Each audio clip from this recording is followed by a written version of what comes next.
కిందికైతే కనబడతాను నేను ఇట్లా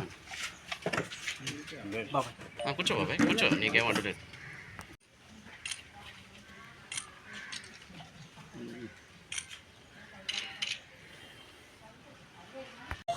మా గ్రామ రైతులు ఇల్లెందు సొసైటీకి వెళ్ళి యూరియా బస్తాలు కొనుక్కోవడం అనేది జరిగింది. వారు మా ఇంటికి వచ్చి ఒక మనిషి లేడు, ఆయన దింపుతాం, మాకు కూడా వర్షం వచ్చేటట్టుంది, ఇక్కడ దింపుతామని అంటే నేను వద్దన్నా. అయినా వాళ్ళు రిక్వెస్ట్ చేస్తున్నటువంటి క్రమంలోనే ఏబిఎన్కి సంబంధించినటువంటి రమేష్, తర్వాత TV9 రమణ ఇద్దరు వచ్చారు. వచ్చిన సందర్భంగా నేను వద్దంటున్నా కూడా మన రమేష్ గారు మా రైతులతోటి అన్న ఏం కాదు దింపండి, ఇప్పుడు మనకు ఏముంది అందరం మనం ఫ్రెండ్సే కదా, ఇక్కడ దింపండి అని చెప్పి నా భుజం మీద చేసుకుని నన్ను బయటికి తీసుకుంటూ వీళ్ళు ఉండి వీళ్ళతో దింపించడం అనేటటువంటి జరిగింది.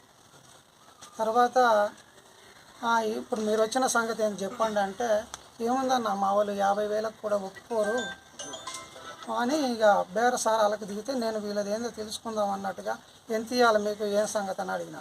అడిగితే వాళ్ళు ఒప్పుకునేటట్లేరన్న, ముందైతే అవసరం లేదు, మా పని మేము చేసుకుంటాం, మీ పని అంతే, ఎంత 10, 10 అని నేను అన్నప్పుడు కాదన్న వాళ్ళు ఒప్పుకున్నట్లేరు అంటే వాళ్ళ ఉద్దేశం ఎట్లుందంటే 50,000కు పై చిలుకు ఇస్తే తీసుకునే టైప్లో కనపడా. అసలు నేను ఎందుకు ఇవ్వాలి?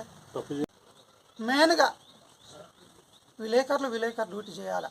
నేను ఒకసారి మీరందరూ ఏమనుకోకండి, నా బాధను వ్యక్తపరుస్తున్నా కాబట్టి నేను అనాల్సి వస్తుంది. నాణానికి బొమ్మ బొరుసు ఉంటుంది, మంచికి పక్కన చెడు ఉంటుంది, మంచోళ్ళు ఉంటారు చెడోళ్ళు ఉంటారు. ఒక రంగంలో ఏదన్నా తప్పు జరిగితే విలేకరు అనేటైనా వచ్చి ఆయనకు ఎవరికి తెలియకుండా షార్ట్ తీసుకొని అదో తీసుకొని పోయి న్యూస్ వేస్తారు, అది కామన్. వచ్చి బేరసారాలు చేయడం, నైట్ 12 దాకా తిరగడం, నైటు 8-9 గంటలకు మా ఇంటికి వచ్చి భయభ్రాంతులకు సృష్టించడం, ఇది విలేకరుగా చేసేటటువంటిది కాదు, ఇది కరెక్ట్ కాదనేటటువంటిది అంటున్నా. అలాగే ఈరోజు నా మీద చేసిన ఆరోపణలు అయితే అవి వాస్తవమైనటువంటివి. రైతులు ఉన్నారు, రైతులను అడగండి. సొసైటీ నుండి తీసుకొచ్చిన వాటికి నాకు ఎలాంటి సంబంధం లేదు. నేను ఇప్పటికైనా నా దగ్గరికి వచ్చి చేసినటువంటి వాటి మీద లీగల్గా ప్రొసీడ్ కాదలుచుకున్నా.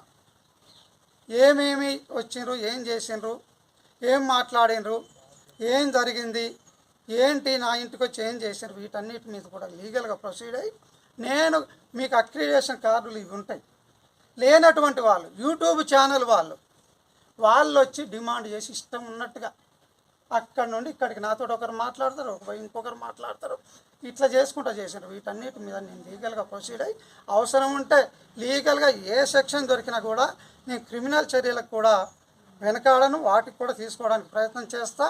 అంతేకాదు నేను ఫస్ట్ పరువు నష్టం దావా అనేది వేసుకున్నా. నేను దళితుని ఇంటికి వచ్చి 8:30-9 ప్రాంతంలో విలేకరులు వచ్చి అట్లా దౌర్జన్యంగా ప్రవర్తించేటటువంటిది ఎక్కడ విలేకరుల చట్టం ఉంటే మీరు దాన్ని ప్రవర్తించిన వాళ్ళు ఫాలో కండి.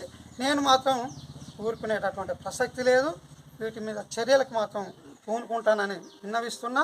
సొసైటీ అవి చూస్తే ఒక విధంగా నా పరువు పోయింది చాలే అనే దానికి కూడా ఒక సందర్భంలో గురైనటువంటి పరిస్థితి ఉంది.